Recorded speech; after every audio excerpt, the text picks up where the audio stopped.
皆さんこんにちは、ペリオディスターザワです。先月3月の29日に行われましたカタルーニャで最も熱いダービーと言っても過言ないでしょう。スペインの4部リーグでありますけれども、サンアンドレウとエウロパのバチバチのカタルーニャダービーの取材をしてきて、そのリポート動画皆さんにもすでにお届けしておりますけれども、今回はなんとそのスペイン4部に現在所属しております。こちらの UE サンアンドレウ、通称ウエサとね、地元の人たちファンは呼んでおりますけれども、このカタルーニャの伝統名門クラブを昨年2024年の11月に買収し筆頭株主となりました日本企業の株式会社タイカ代表取締役の鈴木泰斗社長のインタビューを現地で試合前に撮ることができましたので皆さんにお届けしたいと思います。タイカといえばラリーガ一部のマジョルカのスポンサーをもう4年もされていますし、日本では清水エスパルスのスポンサーで左肩口あたりにタイカの文字が入っていましたかね。素材メーカーということで業種的にはサッカーとの絡みはね、あまりないようなんですけれども、なぜタイカという日本の素材メーカーが国内外の名門クラブのスポンサードを行い、そして今回に関してはカタルーニャの名門クラブ、スペイン4部クラブの経験を取得したのかというような、その狙い目的プロジェクトについてお話をお聞きしてきました。私も今回の取材前には一度だけ、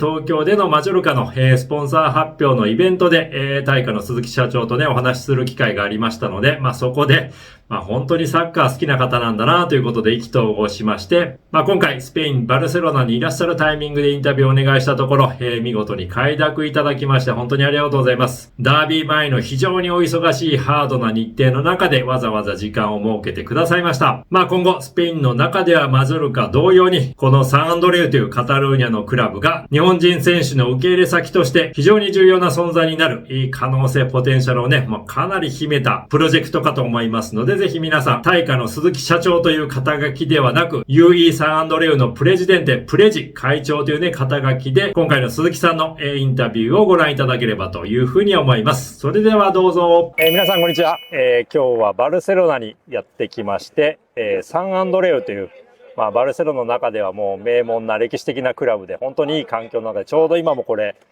育成年代の試合をやってる最中に、まさにね、こういう形でちょっと今日は直接インタビューできるということでやってきました。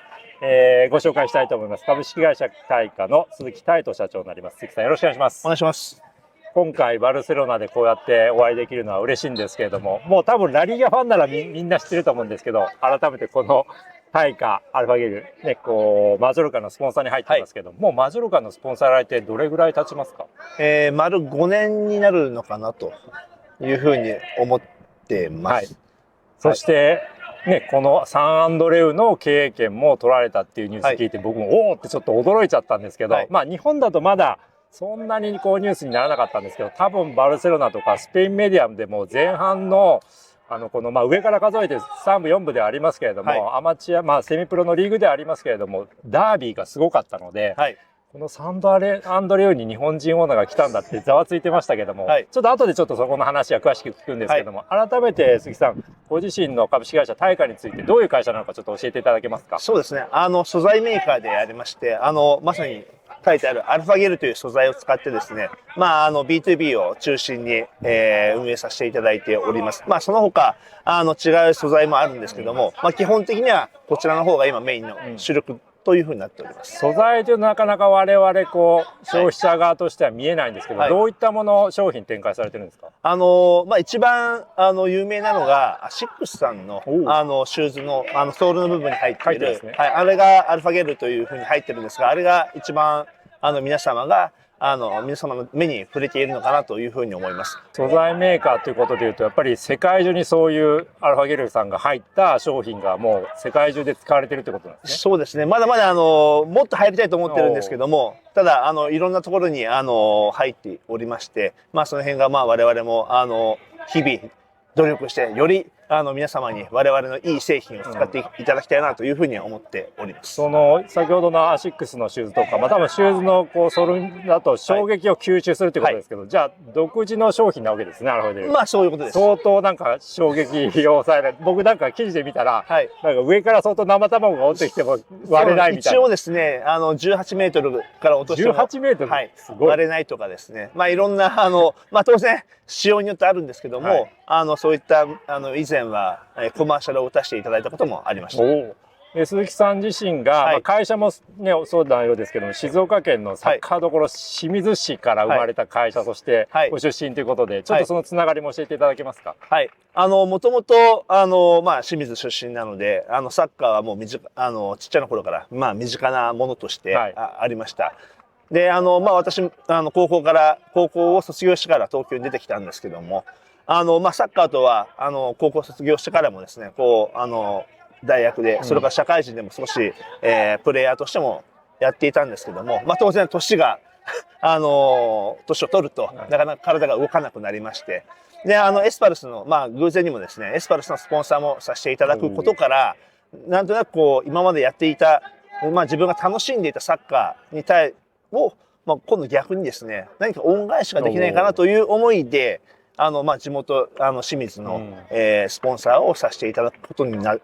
りました。そういう中で鈴木さんのちょっとそのサッカー歴を詳しく聞きたいんですけど、なかなかこうやってメディアで話すこともないと思いますけれども、スタートとしては清水ももう本当に子供だったらみんなサッカーするみたいな環境じゃないですか。もう自然とそうやってサッカーやられたんですか。そうですね。もう幼稚園ぐらいからですね、いわゆる別にサッカーチームに入っていたわけではなくて、みんな遊ぶと、ボールで蹴ってるっていう、そういう状態からスタートしたので、それをサッカー歴と言っていいのかどうかわかんないんですけども、そこからスタートになってるのかなというふうに思ってます。そこから大学、中央大に行かれたんですよね。で、中央大でもサッカー部は？いや、サッカー部はやってないんですけども、自分でサークル立ち上げまして、サッカーサークルをやり始めたということなんですけども。鈴木社長にとってサッカーの楽しさってどういうところでした？やっぱり一つのことをみんなで、目標に対してですね、みんなで達成するために、いろんな苦楽含めて共にできることが一番楽しかったかなと思っています。あとはそのサッカーどころ清水っていう意味では、やっぱり日常にサッカーが根付いている都市なんですか？そうですね。記憶、もう数十年前の記憶なので、ひょっとしたら間違ってるかもしれないんですけども、昼休みだとかも、サッカーやるだとか、朝もサッカーやるだとか、その部活じゃなくても、サッカーをやっていたような記憶があります。清水エスパルスは子供の頃から応援されてたんですか？身近な存在ですか？もういつもテレビを見たいだとか、チケットは当時もうほんと手に入らなかったので、もういつも。ちょうどじゃあ J リーグバブルの頃ですか？そうです。本当にもうテレビで親にも頼んで、この時間を見せてくれっていうことで見てました。鈴木さんにとってその当時のエスパルスのヒーロー、自分の中での好きな憧れの選手って誰でした？やっぱり当時10番でキャプテンだった沢登さんがかっこいいなというふうに、日本代表にも入られてましたし、いろんな意味でかっこいいなっていうふうに思ってました。そして大学卒業して、もうご自身の会社に入られて家業を作っていう形で社長に就任されて、そこからのビジネス歴の中ではサッカーはなかなか仕事の中でやっぱり関わりはなかったんですね。正直全く今我々のビジネスにおいてサッカーという意味ではなかったです。その中でちょっと改めてサッカーに対するスポンサードの話をお聞きしたいんですけれども、そのエスパルスの話聞きましたけど、そのまさかのスペインラリーガ一部のマジョルカ、多分世界中が驚いたと思いますし、2001年8月も私もタイカさんってどこだろうってすみません失礼ながらちょっとびっくりしたんですけど、インパクト相当あったんですけど、改めてマジョルカにスポンサードされることになったきっかけちょっと教えてください。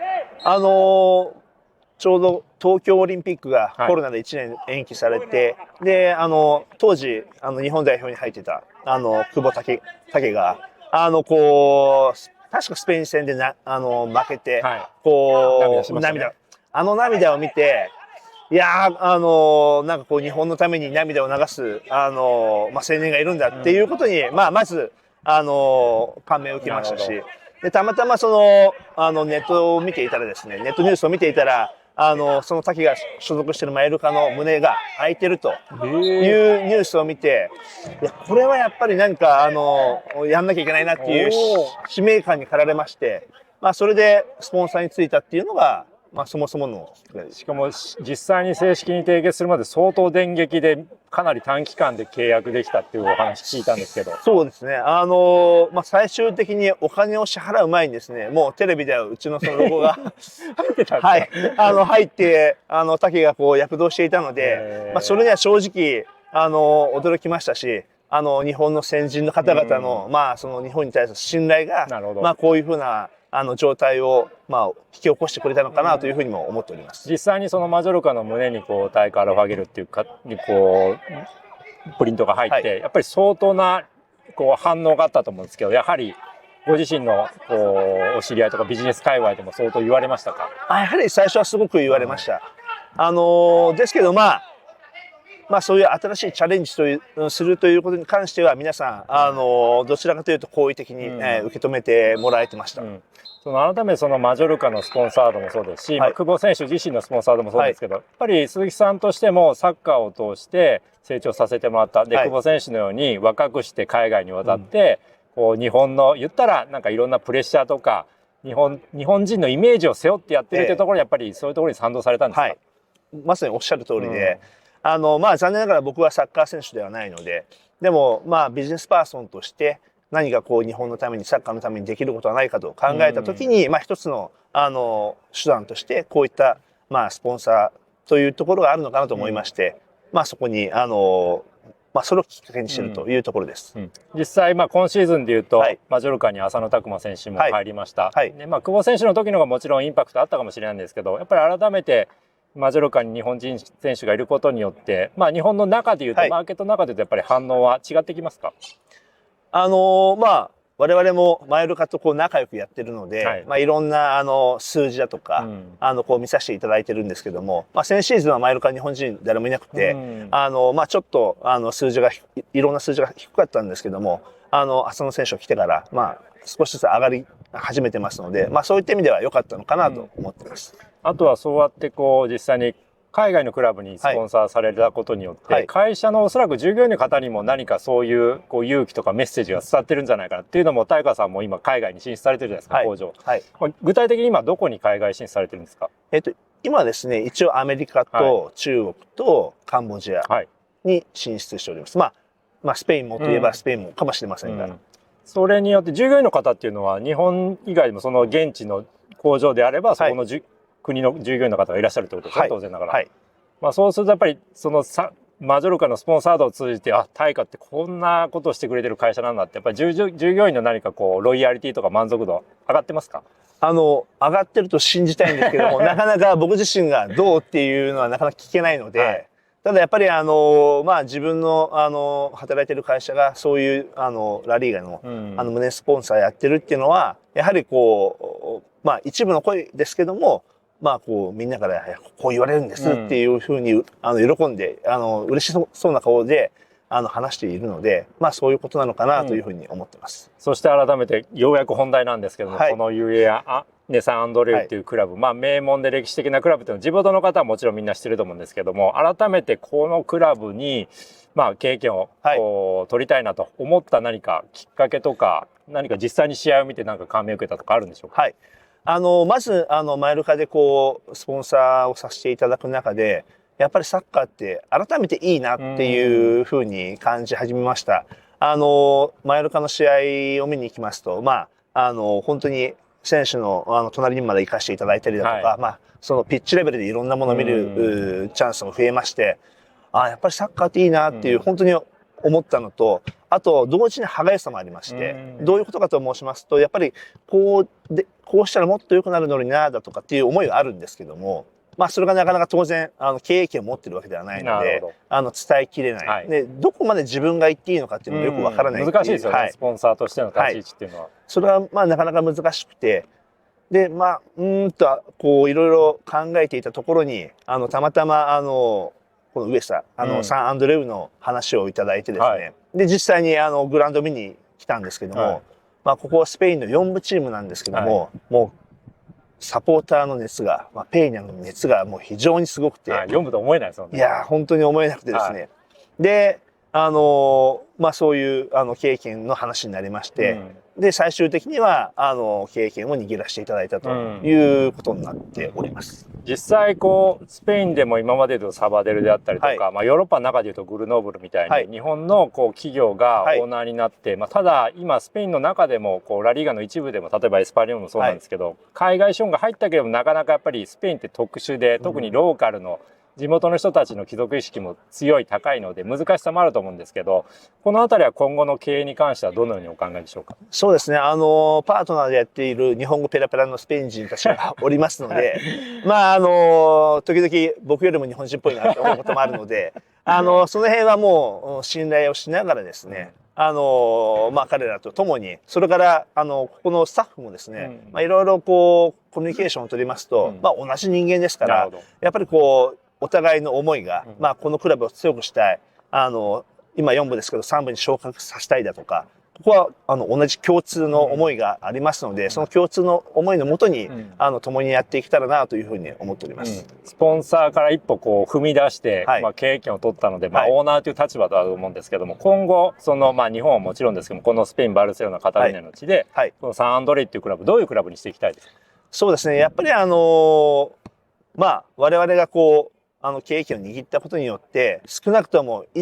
まあ、以前のサンアンドレイよりも悪くなるっていうのは、まあ、これは望んでませんので、まあ、それは嫌だなと思ってます。で、これからやっぱり、まあ、日本人ということもありますので、できれば、まあ、日本人が入ってくれたらなと思ってるんですけども、ただまあ、当然クラブの、まあ、監督、それから、まあ、強化部、ここが最終的に判断することなので、まあ、僕から入れろとは言えませんが、まあ、いい選手がいればですね、ぜひ彼らに見てもらって、で、良ければ、まあ、入団してもらうということができたら、まあ、嬉しいなというふうに思ってます。実際鈴木さんから見て、この4部の、まあ、サンダローンのみならず、このスペインの4部リーグのレベルってサッカーってどうお感じになってますか？4部って聞くと、まあ、結構日本の方は、まあ、ちょっとまあ、あまり強くないんじゃないかと思われがちかもしれないんですけども、まあ、そうそうたるクラブの B チームだとかがいますので、決して甘くはないというところかなと思ってますし、まあ、そこで、まあ、我々は今季3部を目指して、今ちょうど2位につけてますので、なんとか、まあ、明日の試合、首位攻防をですね、ダービーを制して1位になって、そのまま3部に昇格したいなと思ってるんですけども、まあ、そういう、まあ、ここのクラブをより強くしてですね、よりここカタルーニャの皆さんの思いを、まあ、一つにして、まあ、できるだけステップアップしていきたいなというふうに思ってます。経験を握ってから実際に何度かこのスタジアムで試合をご覧になってると思うんですけど、地元のファンサポーターからどんなお声掛けされてますか？まあ、すいません、あんまりスペイン語がわからないのでなんて言われてるか、そこまでわからないんですが、ただみんな本当にフレンドリーで、もう握手求められたり、まあ、写真をお願いされたりだとか、会長ってこういうものなのかなっていうちょっと思ったりしてます。それからまあ、当然この辺の近隣の方もそうですし、それから政府関係者の方も非常にこう優しく期待していただいてますし、まあ、それからサッカー関係者の方々もですね、熱い思いでいろんなことをサポートしていただいているので、まあ、そういう意味では非常に追い風が吹いてるのかなというふうに思っております。鈴木さん、まあ、日本で本業お忙しいのに、まあ、年に何度かこういう形でいらっしゃるじゃないですか。やっぱり改めてご自身がスペインに来て実際にサッカーを見ることで何か自分なりのよりビジネスにうまく活かせる部分とか、何かそれがリフレッシュになるとか、そういう部分はありますか？来ることの価値みたいなところ。そうですね。やっぱり環境を変えるっていうことが、まあリフレッシュにつながりますし、またまあ言語が違う、日本とはまた違った、まあ本当にコミュニケーションが、言語ではなくて、まあ表情だとか、ジェスチャーだとか、まあそういったものでのコミュニケーションになってくるので、また違う感覚が刺激されるというか、それは非常に僕にとってはプラスなのかなというふうに思っています。多分こっちの地元の人も鈴木さんと、まあ、なかなかスペイン語で直接会話できなくても、多分サッカーがお好きだっていうのがすごくわかるから、多分そこがなんかすぐ意気投合するんじゃないかと想像するんですけど。まあ多分まあ彼らがどう思ってるかわかんないんですけども、まあそう思ってもらえてたら嬉しいなと思いますし、まあ現にうまくコミュニケーションを取れてると思いますし、実は今日この後もですね、ペーニャのみんなとですね、明日の試合に向けていろんなまあ前夜祭みたいなのがあるんですね。まあまあカフェでちょっとですね、いろんなやったりだとか、まあなるべくここにずっと入れない分ですね、いる間はまあ、サポーター、まあ、ペーニャと一緒にいたいな、だとか、ここのスタジアムにもずっと結構今日もいてですね、ずっとそうですよね、ユースの試合、はい、ずっと見てます。で、土日はもうほぼずっとここ試合やってるんで、なので、まあ、僕来てる時は、アポがない時は、ずっとここに座って結構見てですね、ギャーギャーやってます。今は立場としてはこのサンダーロインの中ではもうプレジデンテ会長とお呼びする立場なんですか？一応会長に、はい、ということなんです。じゃあもうみんなプレジと呼ぶわけですね。はい。最初は何言ってんだろうと思いました。ではそういう中で改めてこのクラブは多分育成もしっかりと取り組んで選手を上に上げていこう、はい、でまあトップチームは今4部ですけれども、まあ、3部に上がったらやっぱりそこでまたこれねスペインだと3部であっても移籍金ビジネスができたりするっていうことになると思うんですけど、はい、このサンドレ・アンドレっていうクラブと今後どういう対価は会社は歩みをこうプロジェクトを続けていきたいですか？そうですね、今もいろんな話が出てるんですけども、まあ今までにないスキームの形でビジネスを行っていきたいなと思ってるんですね。で、まあ、なかなか今ちょっとここでその内容はお話しできないんですけども、まあ、少なくとも皆さんが、なるほどなというような形を一つ示せたらいいなと思って、いろんなことを考えています。まあ、うまくいくかどうかわかりませんけども、まあ、ぜひ期待していただければと思ってます。あとは多分鈴木さん自身そうやって久保選手にそもそもこう感銘を受けて、はい、そういう日本人で海外で活躍するアスリートを支援したいということでスポンサーを始められたと思うんですけど、はい、やっぱりこれからの日本の若者とか若いサッカー選手に対してもそういう支援をして、例えばこっちで、まあ、それがねこう1シーズン通してプレーできなくても短期間であってもそういう海外の経験、留学経験なんかを支援するようなサポートもされていくんですか？まあ多分そういうふうになってくるのかなと思ってます。まあ当然今、日本自体が海外でこう戦う、まあ我々の年代含めてですね、減ってってる、日本人が減ってってるとは思ってますので、まあ、決して若手だけではないと思ってるんですが、まあ今私ができるところは、まあサッカー選手の若手かなというふうには思ってます。そこは本当に僕も今ちょうどスペインに改めて暮らしてみて、はい、僕が前回2010年まで住んでた時よりもやっぱり日本人を見る機会がスペインの中で少ないんですよね。はい、で留学生も非常にバレンシアなんかで言っても減ってるんで、なんかね経済的にちょっと日本のパワーが落ちてるので難しさあると思うんですけど、こういう方とかこういう会社に支援してもらって日本の若者がきっかけをつかんで、そのきっかけを経て最終的にサッカーで活躍することって久保選手もそうだと思うんですけど、日本の国のイメージ上げてくれるじゃないですか。はい、おっしゃる通りです。なのでやっぱりそういう形で日本のこうパワーなんかこれから復活させたいですよね。そういう一助になればなというふうに思ってます。鈴木さん自身もそうやって今までで言うとサッカー以外での海外経験なんかはあったんですか？駐在経験はないんですけども、まあ出張に多く行ったりだとかっていうのはあって、やはりいろんな国の人とこう接することがまあ、いかに自分のその人間性というか幅を広げるということにつながるのかということは、体感してますので、まあ、特に若手はまあ、若い方々にはですね、そういったチャレンジをしてもらって、まあ、リスクもあるとは思うんですけども、まあ、それから怖いっていう怖さもあると思うんですけども、まあ、それをこう、乗り越えてですね、自分のために何かこう得るものをですね、五感で感じてもらいたいなというふうには思ってます。普段は鈴木さんもお忙しいですけども、例えば見れるときはエスパルスの試合こう観戦行かれたり、マジョルカの試合見たりされてるんですか？はい、まあマジョルカの試合はちょっと深夜が多いので、時間帯的にまあサンアドレも実は同じなんですけども、あまりこう見てると、次の日にちょっと影響してしまうので見れないんですが、まあエスパの試合とかはですね、まあ静岡なのでちょっと行くのは大変なんですけども。年に数回は行ってますし、まあ、あとはダゾーンで、見ていたりだとかっていう状況ですかね。実際にこう日本のサッカー J リーグと今スペインのラリーガもうトップのチームを支援されてますけど、まだまだ正直差はあると思うんですね。そのあたりのこう現状のこう距離感なんかスペインサッカーと日本サッカーご覧になってどう感じてますか？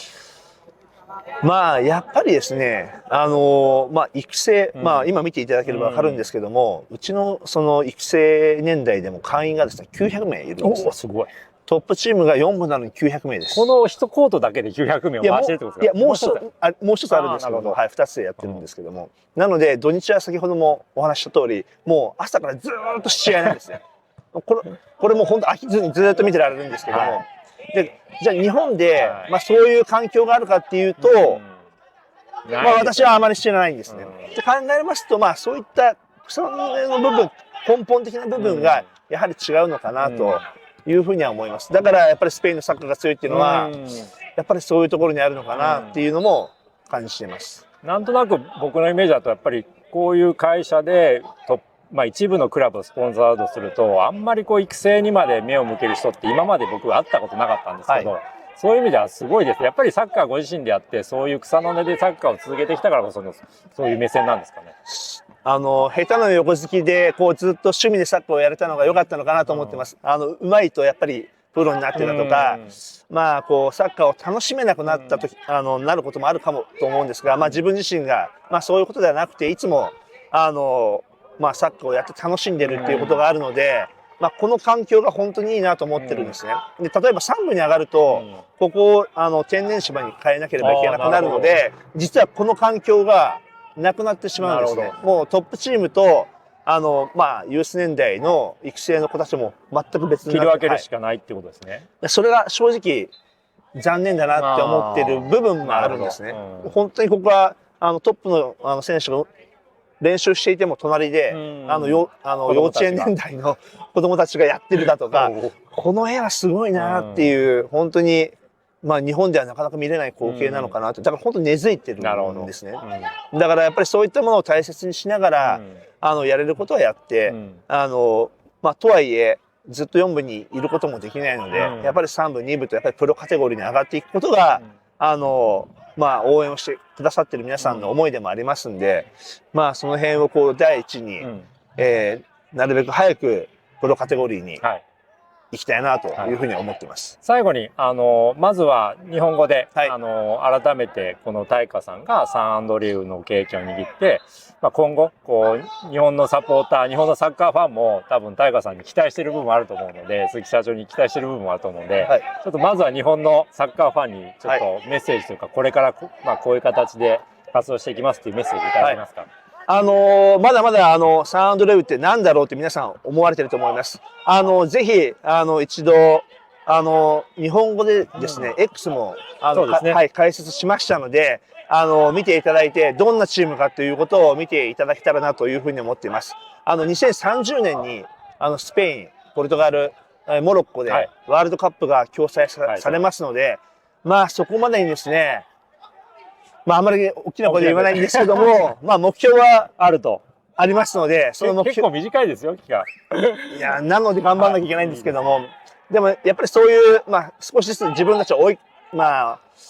込みながら目標に向かってですね邁進していきたいと思ってますので、ぜひとも応援していただけたらなというふうに思っております。ありがとうございます。あともう一つ、まあスペイン語の字幕つけますので、地元のサンアンドレのサポーターにちょっと一言いただけますか。皆さんいつもここに入れなくてごめんなさい。日本にまあ大体日本で仕事してるのでなかなかずっと入れないんですけども来た時には必ず試合も見てますし、それ育成年代の試合も見てますし、まあその辺のカフェにもよく行ってるので、気軽に声をかけていただけたらなと思ってます。ぜひサンアンドリューサポーターの皆さんも身近に会える会場ですので、スペインにいる時にはバルセロナにいる時は気軽に声かけていただき、これだけのサッカーファンですので、サッカー熱ありますので、ぜひサンアンドレを大花とともに強くしていきましょう。ということで今日はありがとうございました。どうもありがとうございました。